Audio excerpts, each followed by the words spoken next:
Security guard finds photo in woman's bag, and when he sees it, he calls the police immediately. David Thompson felt his heart race when he saw the photo that slipped out of the woman's bag. The image of a girl around 8 years old, with tears in her eyes and a note taped to her shirt that read, "Help me," brought back all the painful memories from his past at once. That's when the elegant grey-haired woman tried to snatch the photo quickly, but David had already seen enough.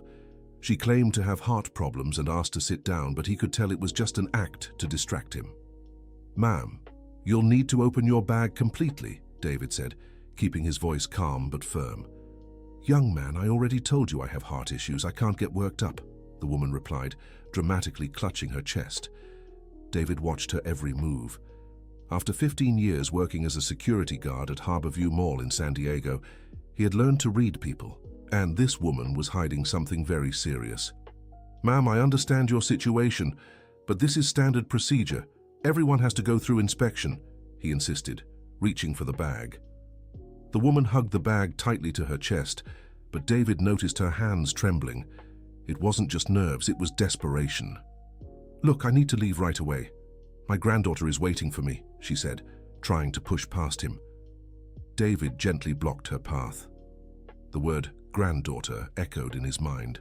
The girl in the photo looked about the same age as his niece Samantha had been when that tragedy happened, the one he could never forgive himself for. "Can you explain this photo that fell out of your bag?" he asked, holding up the image. The woman's face changed completely. The tears she had faked earlier became real, streaming down her wrinkled cheeks. "That's none of your business," she whispered, reaching for the photo. "Ma'am, when a child is asking for help in a photo, it becomes everyone's business. Who cares?" David replied, tucking the picture into his shirt pocket. The woman collapsed into a nearby chair, covering her face with her hands. David realized this wasn't an ordinary situation. This woman wasn't a criminal. She was a desperate grandmother. "What's your name?" he asked, stepping closer slowly. "Betty." "Betty Miller," she answered, between sobs. "Mrs. Miller, I need to understand what's going on. Who is this girl in the photo?" "She's my granddaughter, Emily. She's 8 years old and she's suffering." Betty lifted her red-rimmed eyes to David. "No one believes me. They all think I'm just a crazy old woman." David felt a tightness in his chest. Those words echoed the ones he had spoken years ago when he tried to warn others about the signs he saw in his niece Samantha. "What kind of suffering?" he asked, pulling up a chair and sitting beside her. "My daughter Jennifer hasn't let me see Emily in 6 months. She changed her number, won't answer my calls, and banned me from her house." Betty wiped her eyes with a crumpled tissue. "But I have contacts, people who work near where she lives." David waited for her to continue. There was more, there always was. "Emily is being used, young man. My daughter has become one of those people who post their whole life online. She forces the girl to be in videos, to smile when she's sad, to pretend she's happy when she's really suffering. Dear listener, if you're enjoying the story, take a moment to like and especially subscribe to the channel. It helps us a lot as we're just starting out. Now, back to the story. "How did you get this photo?" David asked, sensing this was more complicated than he'd imagined. "I hired someone to help me. Someone who could keep an eye on Emily when I can't be there." Betty opened her bag and pulled out more photos. "Look at these marks on her neck. Look how thin she is. Look at her eyes, for heaven's sake." David examined the pictures. The girl really looked different in each one.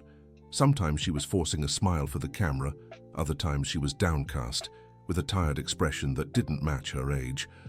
"Does your daughter know you're doing this?" he asked. "Of course not. If she finds out, she'll disappear with Emily.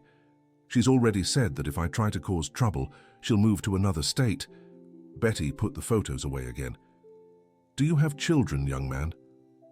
"No, but I had a niece I raised like my own." David felt the familiar ache in his chest.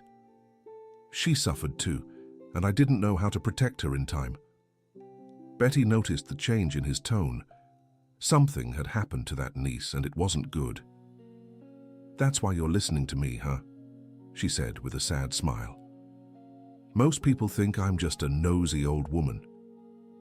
"Mrs. Miller, you need to understand that I'm obligated to report this. When a child is in danger, There are people trained to help. David took his phone from his pocket. No, please, she grabbed his arm. If you call social services, my daughter will know it was me. She'll run away with Emily, and I'll never see my granddaughter again.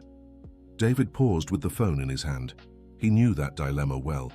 He'd faced the same situation with Samantha years ago. Calling the authorities didn't always guarantee protection. Sometimes it just alerted the abuser. Then what do you want me to do? He asked. Help me reach her, that's all. I need to talk to Emily in person. I need her to know I'm trying to help. Betty held his hands. You seem like a good person. I'm sure you understand what it's like to love a child and want to protect them. David looked at the photos again. There was something in the girl's expression that deeply unsettled him. It was the same look Samantha had in those last months before he lost his chance to help her. Where does your daughter live? And he asked. In a gated community in La Jolla, a new building full of security. She moved there after she got famous online. Betty picked up her phone and showed him her daughter's profile. Look at this, 300,000 followers, all based on the life she shows with Emily. David watched the videos. The girl really did seem to always be performing. Perfect smiles, flawless outfits, playtime that looked rehearsed.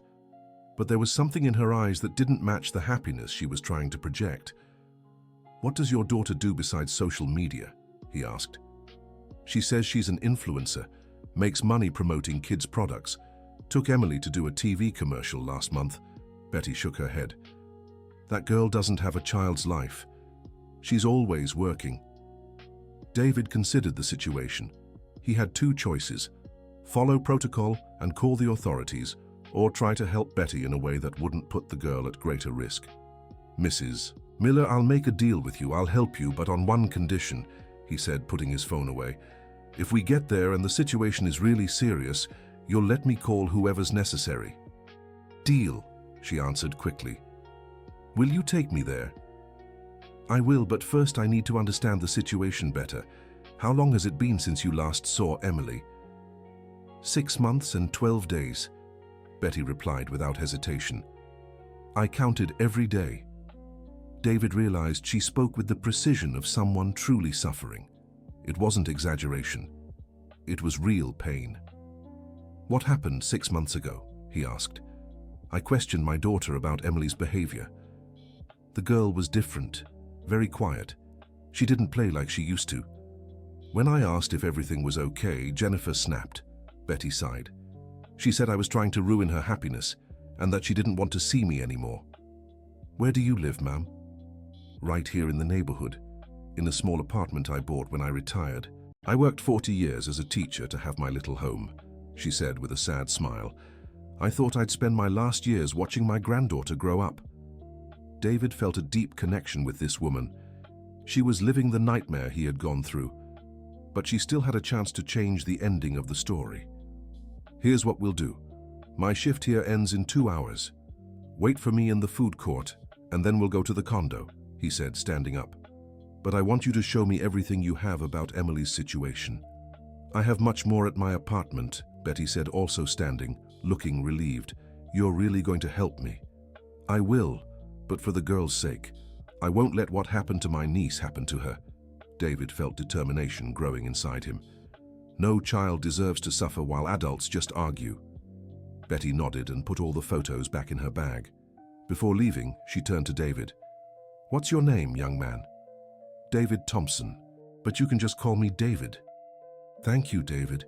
You have no idea what this means to me. For months I've been trying to find someone who'd take me seriously. She wiped her eyes again. Everyone I went to thought I was just a jealous old woman. David watched her walk toward the food court. He had made a decision that could change a child's life. This time, he wouldn't let fear or bureaucracy stop him from doing what was right. For the next 2 hours, David could barely focus on work. Every person who walked past him with a backpack reminded him of the situation. He'd seen many things in 15 years on the job, but nothing had affected him as much as that photo of a girl asking for help. At 6 in the evening, David changed out of his uniform into casual clothes and went to meet Betty in the food court. She was sitting at a corner table, nervously stirring a cup of coffee. Ready? He asked as he approached. Ready. Do you want to go to my apartment first to see the rest of the things? She asked, standing up.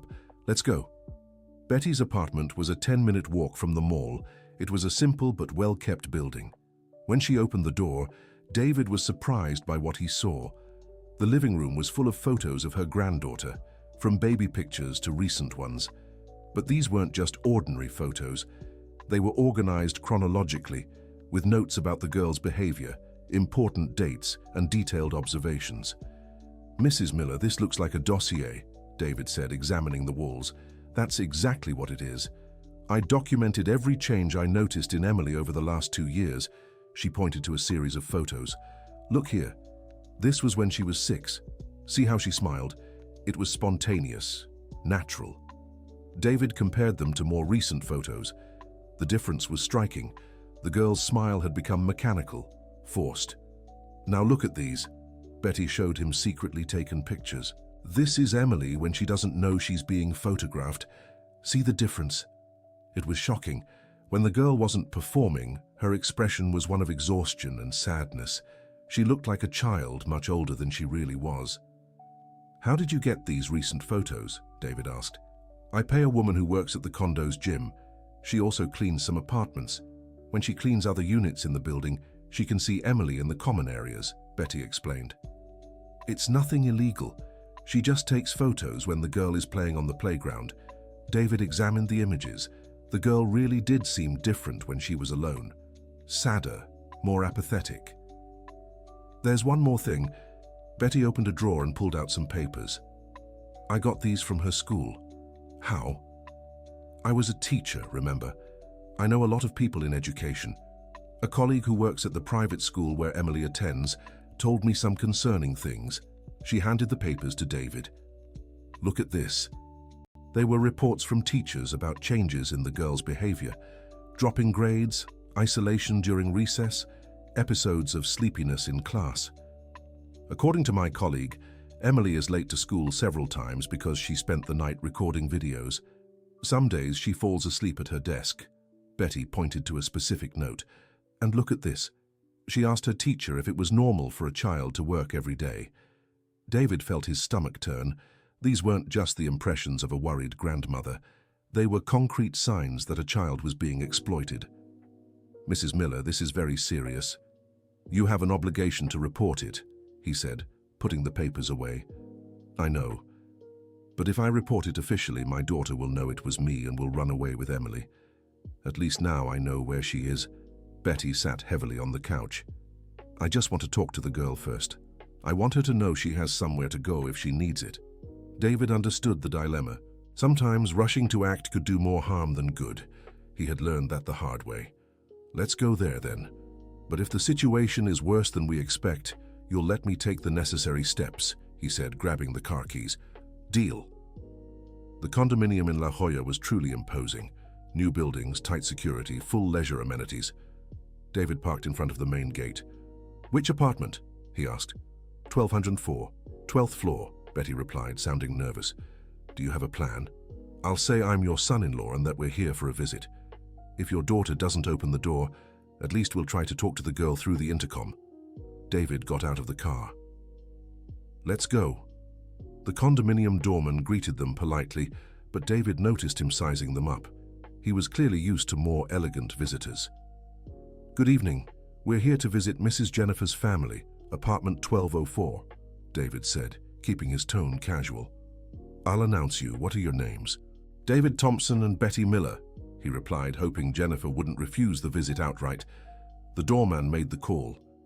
David heard a brief conversation but couldn't make out the words. After a few minutes, the doorman hung up. She said she can't receive visitors today. She's busy with work, he informed them. Can you tell her it's her mother? That I need to talk about an urgent family matter, Betty interjected. The doorman hesitated, but made another call.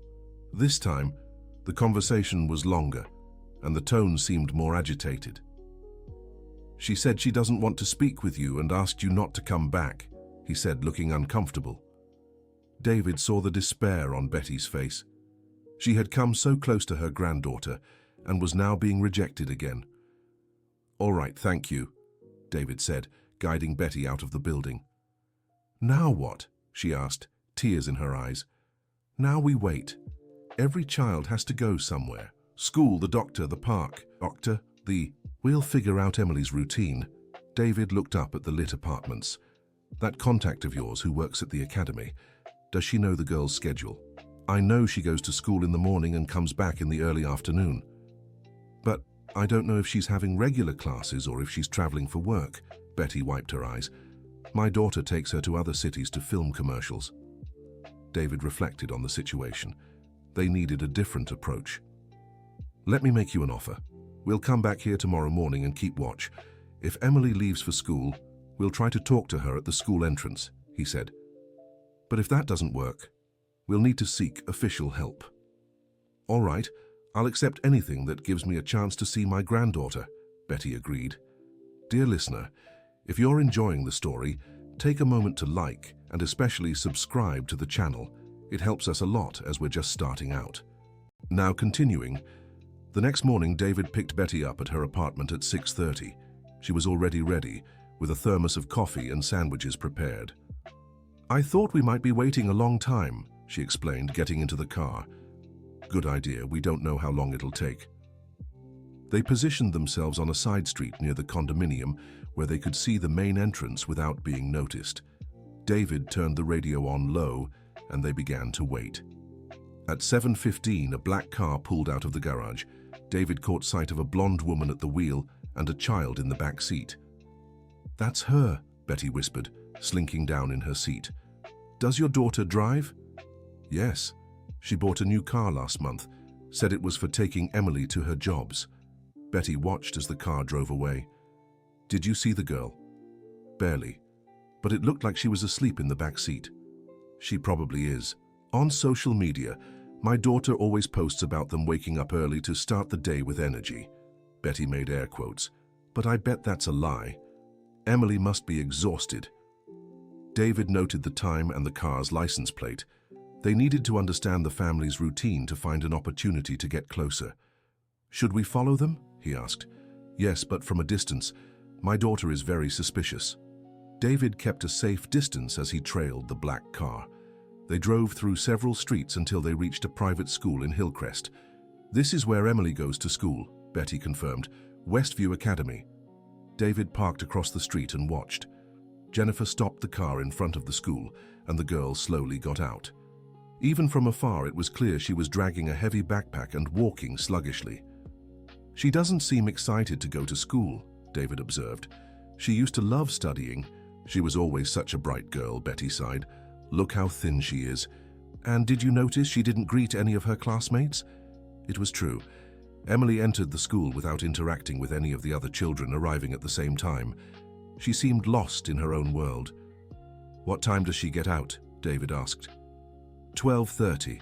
But sometimes my daughter picks her up early for recordings, Betty replied. Should we wait for her? Yes, but I'll call my job to let them know I'll be late. David made the call and explained he had a family matter to handle. His supervisor was understanding and gave him the morning off. For the next 5 hours, they kept watch on the school. David bought water and snacks from a nearby convenience store, and they took turns using the restroom. Betty shared stories about her granddaughter's childhood, how happy and full of life she used to be.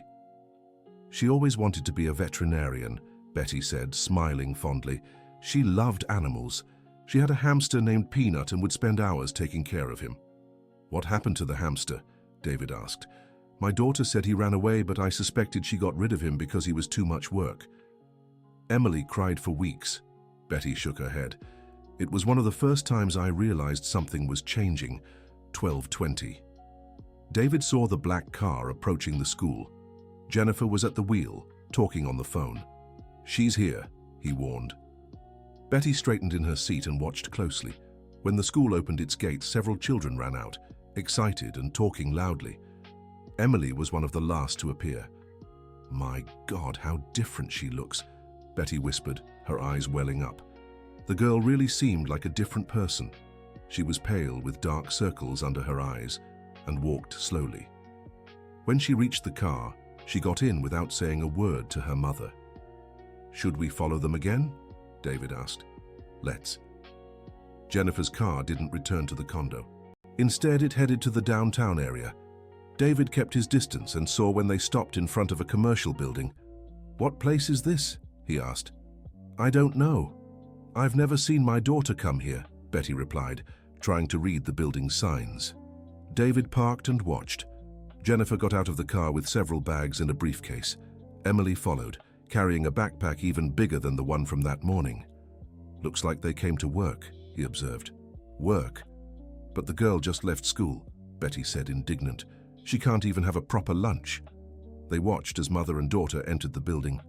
David wrote down the address and decided to investigate. "I'll take a look at what's in this building," he said, getting out of the car. "I'm coming too." "No, Mrs. Miller. If your daughter sees you, it'll complicate everything. Stay here." David approached the building and read the signs.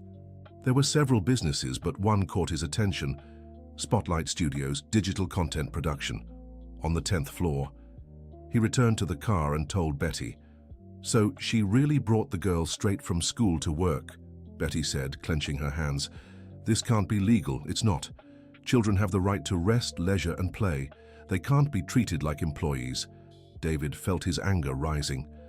"Let's wait for them to come out and see how long they stay here." 2 hours later, Jennifer and Emily left the building. The girl was visibly tired and carried even more things. David saw her stumble on the sidewalk and almost fall. "Look at her state," Betty whispered, tears in her eyes. "My granddaughter is being destroyed." The car returned to the condo. David and Betty followed them there and watched from a distance. "Now's our chance," David said. "Let's wait a few minutes and then go up." "Do you think she'll see us this time? I don't know, but we'll try. And if she doesn't, I'll insist. That girl needs urgent help." David and Betty entered the condo again. The same doorman was at the desk. "You're back?" he asked, looking surprised. "Yes, it's an urgent family matter." "I need to talk to my daughter," Betty said firmly. The doorman made the call. This time the conversation was longer and more heated. David heard shouting on the other end of the line. "She said she'll call security if you don't leave," the doorman informed them, looking uncomfortable. "Can you tell her I'm security and need to talk to her about her daughter's well-being?" David showed his professional ID. The doorman hesitated but made another call. The conversation was even tenser. "She said she doesn't want to talk to you and that if you come back she'll call the police," he said. David realized the direct approach wasn't working. They needed a different strategy. "All right." "Thank you for your patience," he said, leading Betty outside. "Now what?" she asked, visibly frustrated. "Now we'll do what should have been done from the start. We'll get professional help." David took out his phone. "I have a friend who works at Child Protective Services. She can guide us on how to proceed." "But if we do this, my daughter will know it was me," Betty protested. "Mrs. Miller, with all due respect, your daughter already knows it was you. She hasn't spoken to you in months. The situation can't get any worse, but it can get much better for Emily." David called Susan, his friend from Child Protective Services. He briefly explained the situation and arranged a meeting for the next day. "Tomorrow morning at 9, we'll meet Susan at Child Protective Services. She'll guide us on how to proceed legally and effectively," he told Betty. "All right, I trust you," she replied, seeming calmer. "Do you think there's still time to save Emily?" David looked at the photos she still carried in her bag. The girl was only 8 years old. There was still plenty of time to undo the damage. "There's time, yes. Children are resilient. With the right support, she can go back to being that happy girl from the first photos," he assured her. The next morning, David and Betty arrived at Child Protective Services at 9 sharp. Susan Williams, a maternal-looking woman in her 50s, greeted them in a private room. "David told me a bit about the situation over the phone. Mrs. Miller, could you tell me everything from the beginning?" Susan asked, placing a recorder on the table. Betty recounted the whole story, from the first changes in her granddaughter's behavior to the evidence she had gathered. Susan listened carefully, taking notes. "Do you have all these photos and documents?" she asked. "Yes, everything is neatly organized at my apartment," Betty replied. "We'll need all of it. And both of you will have to give formal statements," Susan explained. "Based on what you've described, we have signs of child labor exploitation and psychological abuse." "How long will it take for you to act?" David asked. Cases involving children are a priority. We can conduct an inspection this week, Susan assured them. But you need to understand that the process may be long and traumatic for everyone involved. I understand. I just want my granddaughter to be safe, Betty said firmly. All right, I'll open the case today. Can you come back tomorrow with all the documentation? Susan asked. We can, David replied. And if the girl's situation worsens before the inspection? Call me immediately. We have 24-hour emergency coverage. When they left Child Protective Services, Betty felt more hopeful but also more anxious. Now all we can do is wait, she asked. No, we'll keep observing. If we notice things getting worse, we'll speed up the process, David answered. For the rest of the week, they kept up their routine of watching Emily's arrivals and departures from school. The girl seemed more tired and withdrawn each day. On Thursday, something unusual happened. Jennifer didn't show up to pick Emily up from school. The girl waited at the entrance until nearly 1 in the afternoon. Where's my daughter? Betty asked, worried. I don't know. Let's wait a little longer, David replied, though he was uneasy too. An hour later, an unfamiliar car pulled up in front of the school. A woman David didn't recognize stepped out and approached Emily. Who is that? He asked. I don't know. I've never seen her before, Betty answered, alarmed. They watched Emily hesitate before getting into the car. The girl clearly didn't know the driver well. This isn't right, David said, starting the car. Let's follow them. Do you think someone kidnapped Emily? Betty asked, terrified. I don't know, but a child shouldn't just leave with a stranger like that. David pressed the accelerator. They trailed the car for several blocks. Instead of heading to the apartment complex or the studio, the vehicle stopped in front of a large house in La Jolla. What is this place? Betty asked. Let's find out. David parked across the street. They watched the woman take Emily inside the house. The girl seemed confused and resistant. I can't just keep watching, Betty said, opening the car door. Mrs. Miller, wait. David held her back. We don't know what's going on. It could be dangerous. My granddaughter could be in danger. I won't just stand here, she said, pulling away. David saw he wouldn't convince Betty to stay in the car. He was also worried about the situation. All right, but let's be careful.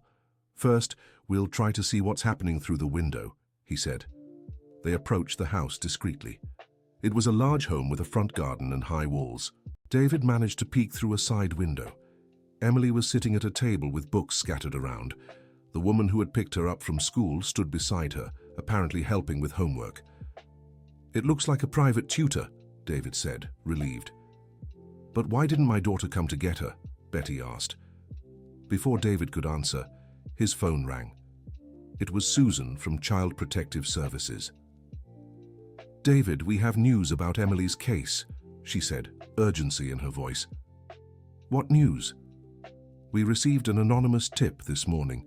Someone reported the girl was being exploited in commercial work without judicial authorization, Susan explained. We'll conduct an inspection this afternoon. Today? David was surprised. Yes, child exploitation cases are emergencies. Can you meet us at the apartment complex at 4 o'clock? Of course. We'll be there. David hung up and told Betty. Someone else reported it, she asked, surprised. Seems so. Maybe someone from school or the studio where she works, David speculated. The important thing is there's now an official investigation. They returned to the car and David called Susan again. Susan, the girl isn't at the apartment now. She's at a house here in La Jolla, apparently getting private tutoring, he informed. That's fine. We'll go to the mother's apartment first. If she's not there, we'll track down the girl, Susan replied. At 4 o'clock, David and Betty were at the apartment complex waiting for the Child Protective Services team. Susan arrived with a psychologist and a social worker. Shall we go up? She asked. The doorman, who already knew David and Betty, announced their visit. This time the conversation was brief and direct. She said she won't open the door, the doorman informed. Can you tell her this is an official visit from Child Protective Services and she's required to let us in? Susan showed her credentials. The doorman made another call. The conversation was longer and tenser. She said she'll come down to talk to you here in the lobby, he informed. A few minutes later, Jennifer stepped out of the elevator. David saw her in person for the first time. She was a woman in her 30s, blonde, well-dressed, but with an expression of anger and nervousness. "What kind of joke is this?" she asked, completely ignoring her mother's presence. "Mrs. Jennifer, I'm Susan Williams from Child Protective Services. We received a report about possible child labor exploitation involving your daughter, Emily," Susan explained, keeping a professional tone. "Exploitation? That's ridiculous. My daughter is a happy, well-cared-for child," Jennifer replied, but David noticed she was nervous. "Where is Emily now?" the social worker asked. "She's having a private lesson. Children need to study, don't they?" Jennifer answered sarcastically. "We'll need to speak with her," Susan said. "I won't allow you to interrogate my daughter. She's a minor." Jennifer crossed her arms. "Mrs. Jennifer, we have a court order. You're required to cooperate with the investigation." Susan showed her the document. David saw Jennifer's face pale. She looked at her mother for the first time. "I knew it was you," she said to Betty, hatred in her voice. "You never accepted that I built a better life for my daughter." "Better life?" Betty replied, tears in her eyes. "You're destroying that girl. She can barely stand from exhaustion." "You don't know anything. You haven't seen Emily in months," Jennifer shot back. "Because you forbade me from seeing my own granddaughter," Betty raised her voice. "That's enough," Susan interrupted. "Mrs. Jennifer, we need you to take us to where Emily is. Now." Jennifer realized she had no choice.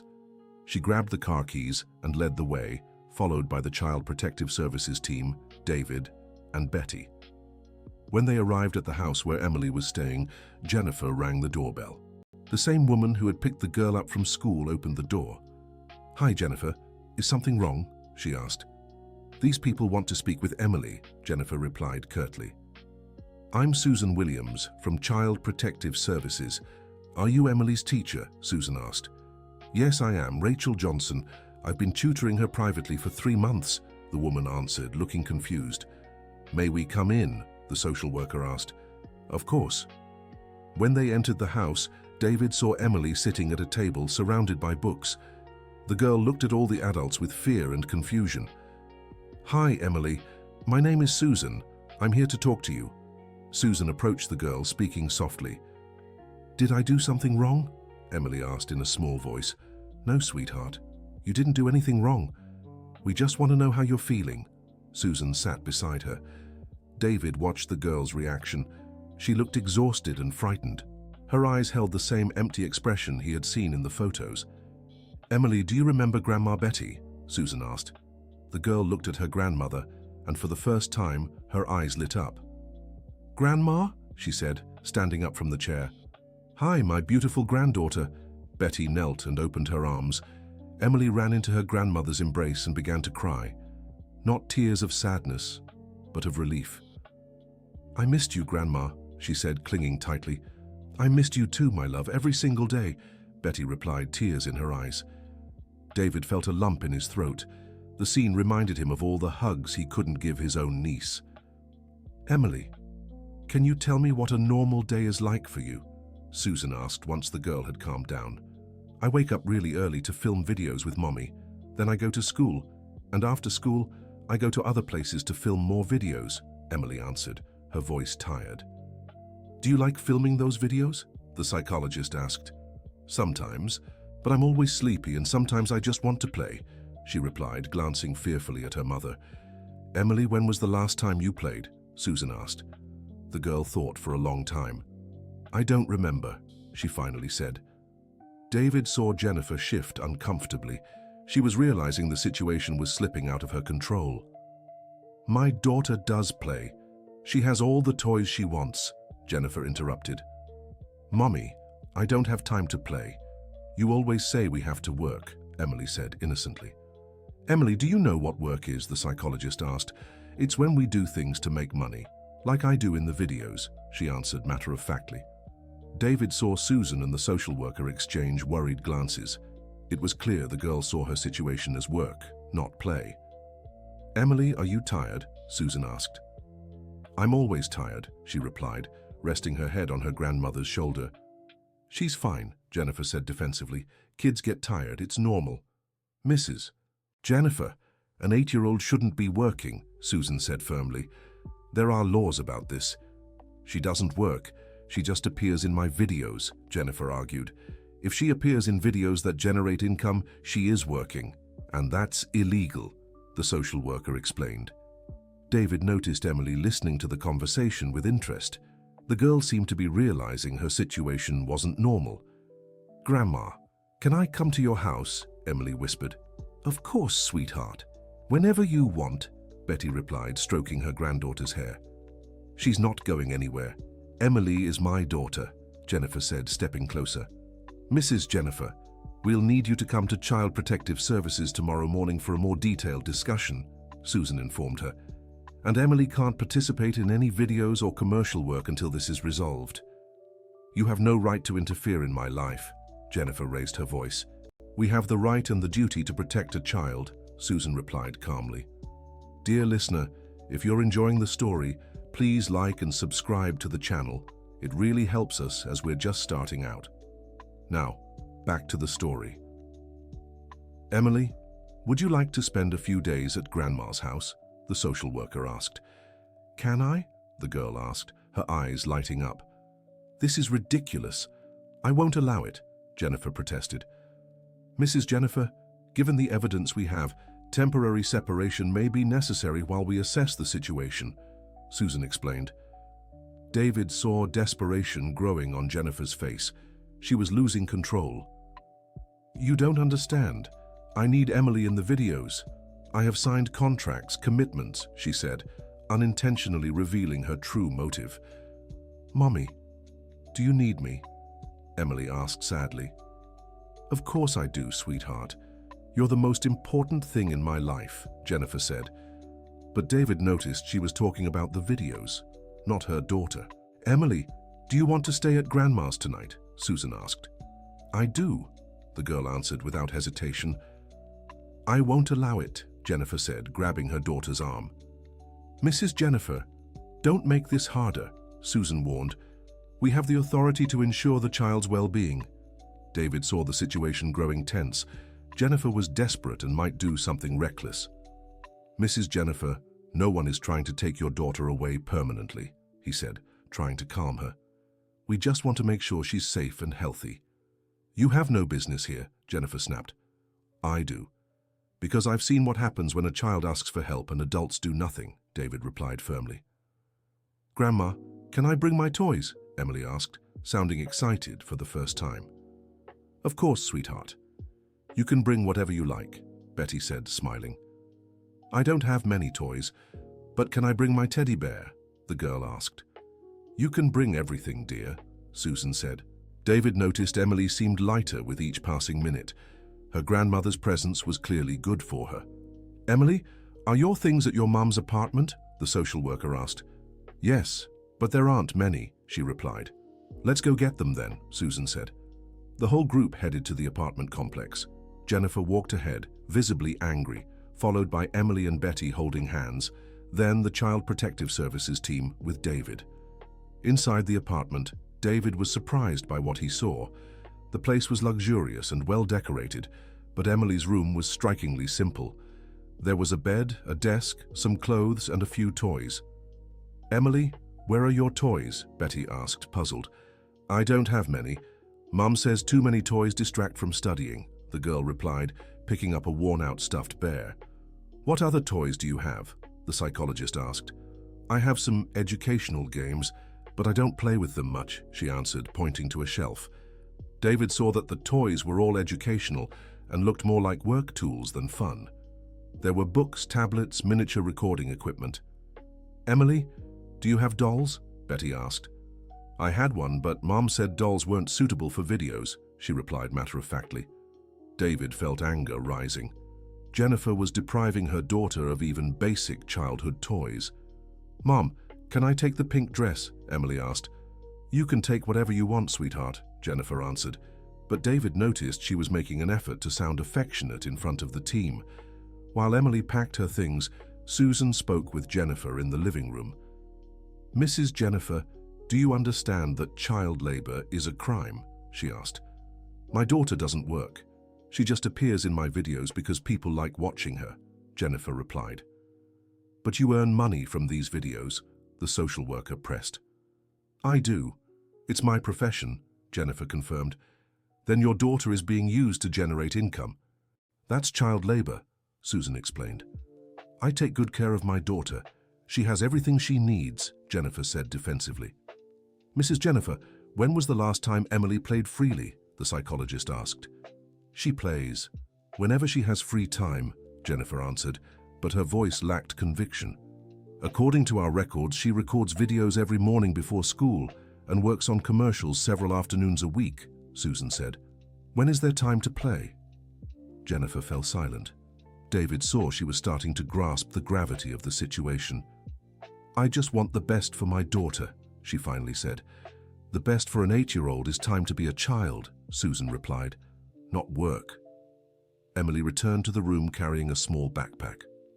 Ready, Grandma, she said, smiling. Let's go, sweetheart, Betty said, taking her granddaughter's hand.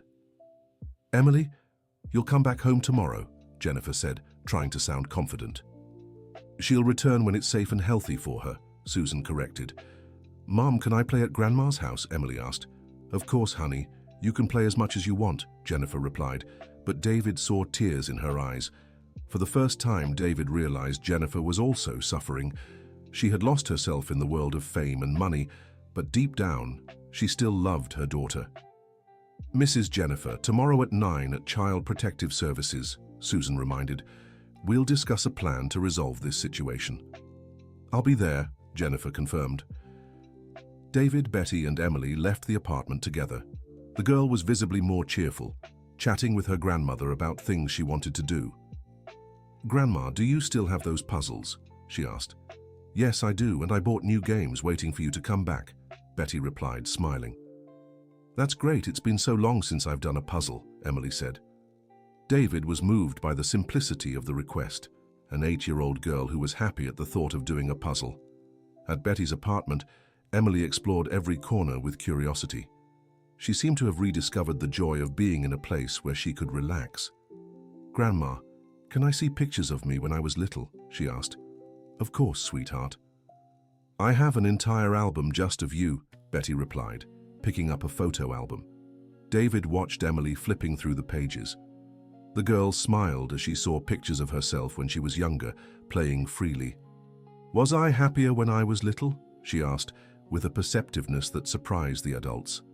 You were different, Betty answered carefully. You had more time to play. I want to be like that again, Emily said, hugging her grandmother. David felt he was witnessing the beginning of recovery. Emily was starting to remember what it was like to be a child. Emily, are you hungry? Betty asked. I am. But can I eat anything? The girl asked. Well, anything you want, Betty replied. Even candy? Emily asked, her eyes sparkling. Of course. What child can't eat candy? Betty laughed. Mom says candy ruins the videos, Emily explained. David realized Jennifer controlled even her daughter's diet to maintain a perfect image in the videos. Here at Grandma's house you can have candy whenever you want, Betty said, heading to the kitchen. While Betty prepared the snack, David talked to Emily. Emily, do you know why I came to help your grandma? He asked. Because you're nice, she answered, smiling. That too, but mostly because I had a niece your age who needed help, and I didn't get to her in time, David explained. What happened to her? Emily asked. She became very sad and I didn't notice. By the time I did, it was too late, David replied carefully. But now you're helping me, Emily said. Exactly. Now I know what I need to do, David smiled. Do you think I'll be okay? She asked. I'm sure of it. You're very brave and you have a grandma who loves you very much, David answered. I love you too, Grandma, Emily called to the kitchen. I love you too, sweetheart, Betty replied, appearing with a plate of sandwiches and a glass of chocolate milk. David watched Emily eating happily. It was amazing how she seemed like a different child when relaxed. Emily, what game did you like most when you were little? He asked. Hide and seek, but it's been a long time since I played, she answered. Do you want to play now? Betty asked. Can I? Emily perked up. Of course. David, will you play with us? Betty asked. Sure, David replied, smiling. They spent the afternoon playing. David hadn't seen a child so happy in a long time. Emily laughed, ran, and hid like any child her age should. Grandma, can I sleep here tonight? She asked as it grew dark. Of course, I made your bed, Betty answered. That's good. It's been so long since I slept in my own bed, Emily said. What do you mean? David asked, concerned. Sometimes I sleep on the studio couch when Mom stays late recording, she explained matter-of-factly. David and Betty exchanged worried glances. The situation was worse than they thought. Here, you'll sleep in your bed every night, Betty assured her. That's good. I like sleeping in a bed, Emily smiled. That evening, David stayed for dinner. Emily was more talkative and lively than she'd been all day. She told stories about school, talked about her classmates, and showed knowledge a child her age should have. Emily, do you like studying? David asked. I do, but sometimes I get really tired at school, she replied. Why do you get tired? Betty asked. Because I wake up really early to film videos.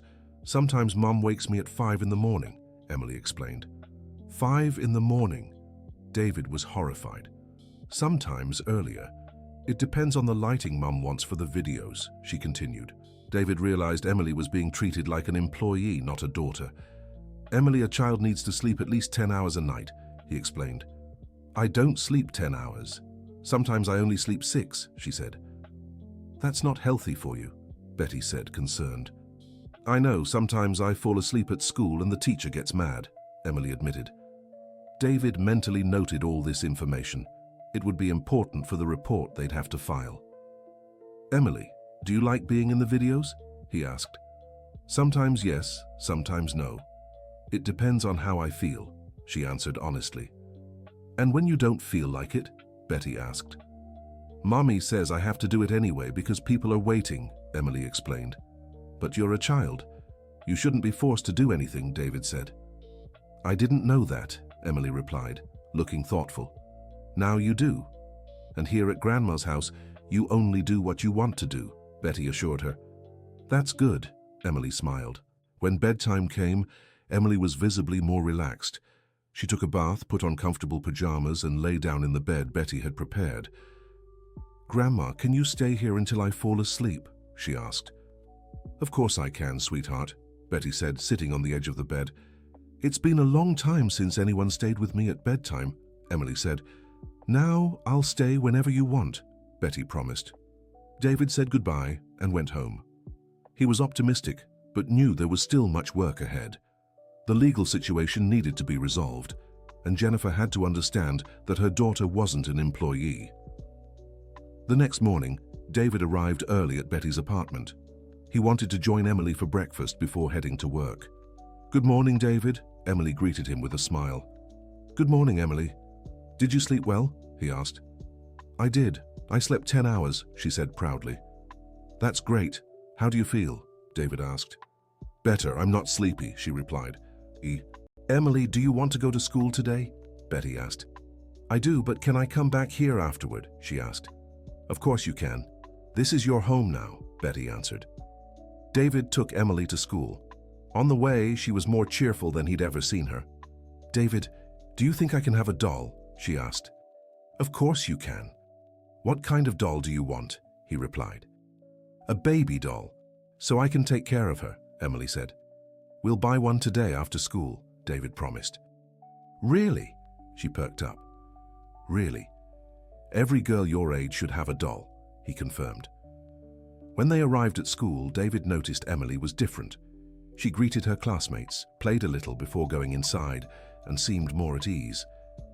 Emily seems like a different child, a teacher David knew remarked. She slept well for the first time in months, he explained. That's good. We were worried about her. She always came in tired and down, the teacher said. That's going to change, David assured her. After dropping Emily off, David went to work. He'd requested a shift change to better handle the situation. At 9, he was at Child Protective Services for the meeting with Jennifer. Jennifer arrived on time but looked worn out. She didn't have the same energy as before. Mrs. Jennifer, thank you for coming, Susan said, leading her to a room. I came because I had to, Jennifer replied coldly. Let's talk about Emily's situation, Susan began. How do you feel about what happened yesterday? I think you're overreacting. My daughter is well taken care of, Jennifer answered, but without her usual conviction. Mrs. Jennifer, an 8-year-old who's been working since 5 in the morning, is not being well taken care of, the psychologist said. She doesn't work, she just appears in my videos, Jennifer insisted. Let's be direct. Do you earn money from these videos? Susan asked. I do, Jennifer confirmed. Does Emily appear in the videos? Susan continued. She does, Jennifer replied. Then she's working and child labor is a crime, Susan concluded. Jennifer stayed silent for a moment. I didn't know it was a crime, she finally said. Now you do, and you need to stop immediately, Susan said. But I have signed contracts, commitments, Jennifer protested. Your commitments can't be more important than your daughter's well-being, the psychologist said.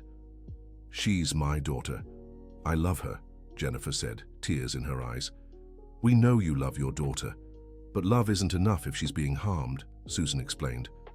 What do you want me to do? Jennifer asked. We want you to understand that your daughter needs to be a child. She needs to play, sleep properly, go to school without working, Susan answered. What if I agree to stop the videos? Jennifer asked. That would be a great first step, the psychologist said. But I'll be financially ruined. My income comes from the videos, Jennifer explained. Mrs. Jennifer, do you have any professional training? Susan asked. I do. I have a degree in marketing, Jennifer replied. Then you can work in your field without using your daughter, Susan said. But I won't earn the same amount, Jennifer protested. Maybe not, but your daughter will be happier and healthier, the psychologist said. David noticed Jennifer was starting to cry. She was realizing she had lost her way. I just wanted the best for her, Jennifer said through tears. The best for a child isn't money, it's love, care, free time, play, Susan explained. I thought I was doing the right thing, Jennifer said. Now you can do the right thing. It's never too late to change, the psychologist said. What do I need to do? Jennifer asked. First, stop the commercial videos immediately. Second, allow Emily to stay with her grandmother for a while to recover. Third, go to therapy to understand how you got to this point, Susan explained. And then? Jennifer asked.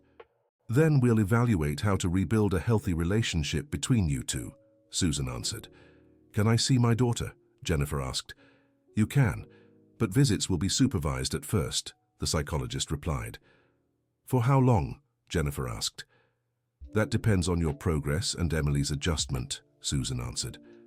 All right, I accept the conditions, Jennifer said, sounding defeated but also relieved. David was surprised by the shift in Jennifer's attitude. She seemed genuinely remorseful. Mrs. Jennifer, can I ask you something? He said. Go ahead, she replied. When did you realize the videos were more important than your daughter's happiness? David asked. Jennifer thought for a long time. I think it was when she stopped smiling naturally, when I started asking her to smile for the videos, she answered honestly. And why did you keep going? David asked. Because the success was addictive. People praised me. I made money. I felt important, Jennifer explained. I forgot my daughter was a child, not an employee. But now you can change that, David said. I want to change. I want my daughter to be happy again, Jennifer said. Then let's work together to make that happen, Susan said. As they left Child Protective Services, David spoke to Jennifer. Mrs. Jennifer, can I offer a suggestion? He asked. Of course, she replied. Go see your mother. Talk about the situation. She's also hurting, David said. I know. I've been very unfair to her, Jennifer admitted. It's never too late to apologize, David said. Do you think my daughter will forgive me? Jennifer asked. Kids forgive easily, but you need to show you've truly changed, David replied. I'll show you.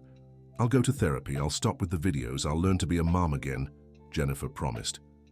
Your daughter needs that, David said.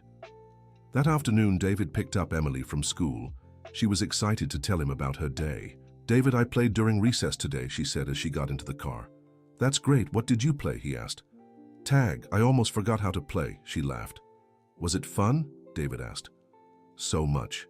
I want to play again tomorrow, she replied. You can play every day, David assured her. Did you buy the doll? She asked hopefully. We'll buy it now, David answered. They went to a toy store. David watched as Emily explored every section with curiosity and joy, like she was discovering a whole new world. Can I pick any doll? She asked. Of course. Whichever one you like best, David replied. Emily chose a baby doll with accessories. She also asked for some educational games, but David suggested she pick more fun toys instead. Are you sure I can have all this? She asked, her eyes shining. I'm sure. You deserve it, David said. Thank you. You're really nice, Emily hugged him. You're really nice too, David replied, feeling his heart warm. When they got to Betty's apartment, Emily showed her grandmother all the toys. Grandma, look at this beautiful doll, she said, cradling it like a real baby. What a pretty doll, sweetheart. What will you name her? Betty asked. I'll call her Hope, Emily answered. That's a lovely name. Why did you choose it? David asked. Because now I have hope that I'll be happy, Emily said simply. David felt his eyes well up. That little girl had a wisdom that amazed him. Emily, there's something I need to tell you, he said. What? She asked.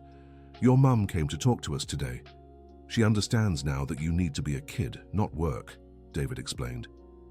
She won't wake me up at 5 in the morning anymore, Emily asked hopefully. No, she won't. She promised you won't have to work anymore, David confirmed. That's good. I was so tired, Emily sighed. Emily, your mom loves you. She was just confused, Betty explained. I know, I love her too, Emily replied. Ooh, but I like staying here with you more. You can stay here as long as you want, Betty assured her. Forever, Emily asked. If you want, Betty answered. I do. Here, I get to play, Emily smiled. That night, David stayed for dinner again.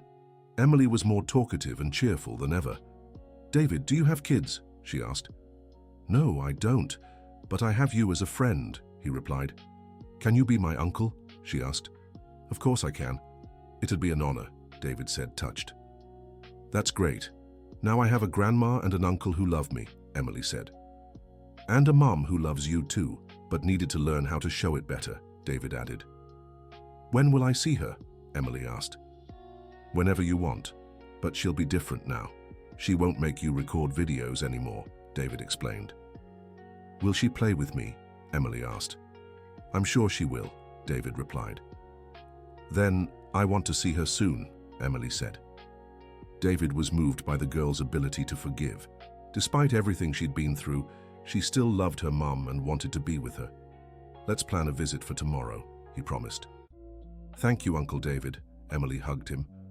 You're welcome, sweetheart, he answered, using the affectionate term Betty often did. The next morning, David called Susan to arrange the first supervised visit between Jennifer and Emily. They would meet at Betty's house, so Emily would feel more comfortable. When Jennifer arrived, she was visibly nervous. She brought flowers for her mother and a gift for Emily. Hi, Mom, she said to Betty, with tears in her eyes. Hi, sweetheart, Betty replied, hugging her. I'm so sorry. For everything, Jennifer said. I know. What matters is that you understand now, Betty answered. Mommy! Emily appeared in the living room, holding her doll. Hi, sweetheart. Jennifer knelt to be at her daughter's level.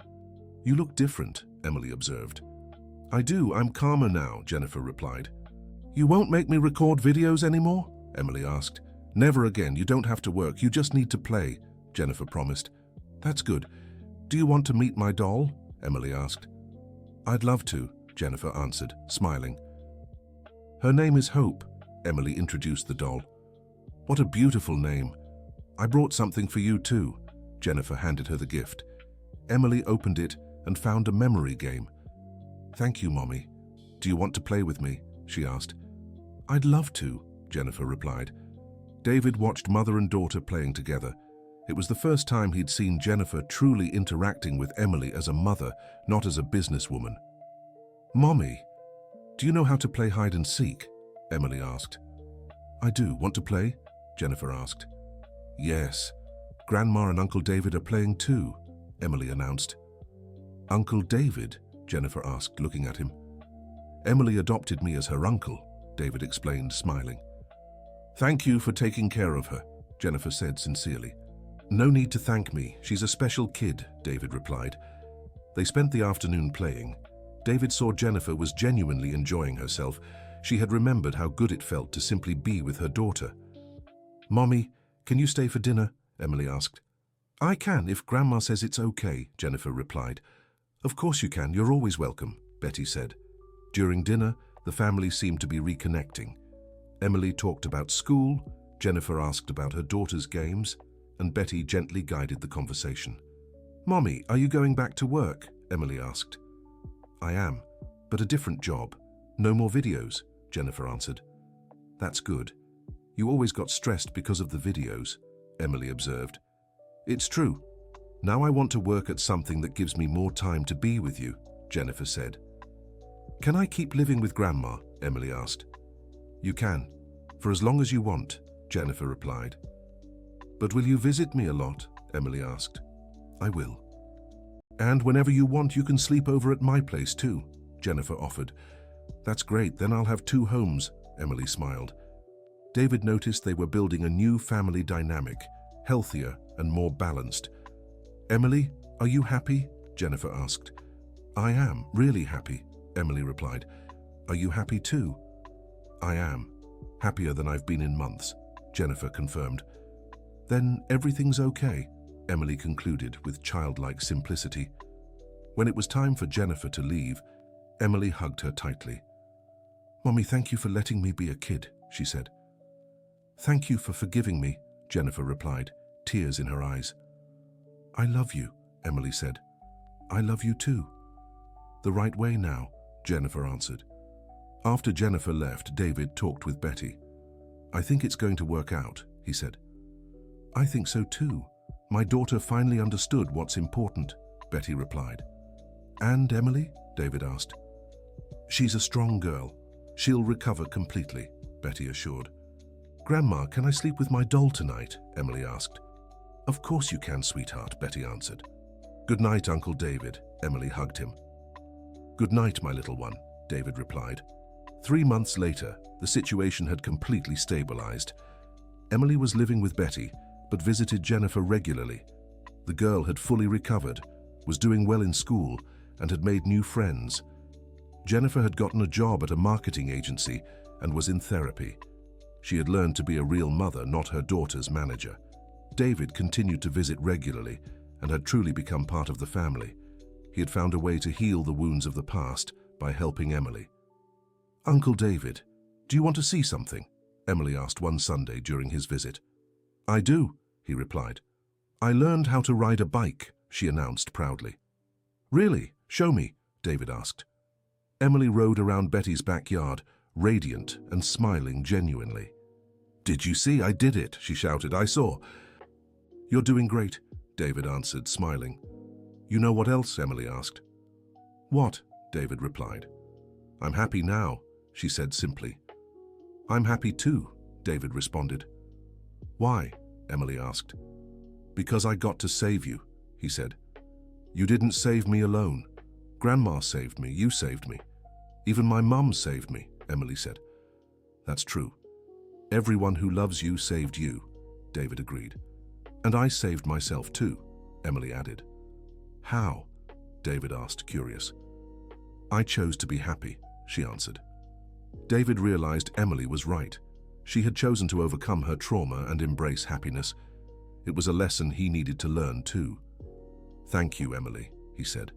"Why?" she asked. "For teaching me how to be happy too," David replied. "We all learned to be happy together," Emily smiled. "That's true," David agreed. "Uncle David, are you going to be my uncle forever?" Emily asked. "Forever," he promised. "That's good. Now I have a complete family," Emily said. "You always did." "It was just hidden," David answered. "But now no one's hidden anymore," Emily observed. "Exactly. Now everyone's where they belong," David confirmed. That afternoon, David watched Emily playing with other kids from the neighborhood. She was happy, healthy, and fitting in, just a normal child as she should have always been. "David, thank you for everything," Betty said, walking over. "Thank you for letting me be part of the family," David replied. "You saved my granddaughter," Betty said. We saved her together, David corrected. That's true. Teamwork, Betty smiled. Grandma, Uncle David, come play, Emily called. Let's go, David said. They joined in the fun. David realized he had found something he didn't know he was looking for, a family. Not the one he had lost, but a new one he had helped build. Uncle David, are you happy? Emily asked during a break in play. Very happy, he answered. Really? She pressed. Really? You taught me it's never too late to be happy, David said. That's good. Now everyone in our family is happy, Emily concluded. Everyone, David confirmed. And we'll keep being happy forever, Emily declared. Forever, David repeated. For the first time in years, David believed it was possible. He had learned that saving a child also meant saving himself. That family wasn't just about blood, but also choice, and that happiness was built every day, through small acts of love and care. Emily continued growing up surrounded by love. Jennifer learned to be a real mother. Betty finally got to be the grandmother she always wanted to be, and David found the peace he had been searching for so long. The photo that had fallen from Betty's bag that day at Harborview Mall wasn't just asking for help, it was asking for hope. And all of them working together turned that cry for help into a story of love, resilience, and family. The end of the story. Now tell us what you thought of this touching story. Were you moved by little Emily's journey? Share your thoughts with us in the comments. Which part touched you the most? Have you ever known a similar situation? Your opinion means so much to us. Don't forget to leave your like and subscribe to the channel so you won't miss other stories that will tug at your heartstrings. Thank you for joining us on this journey.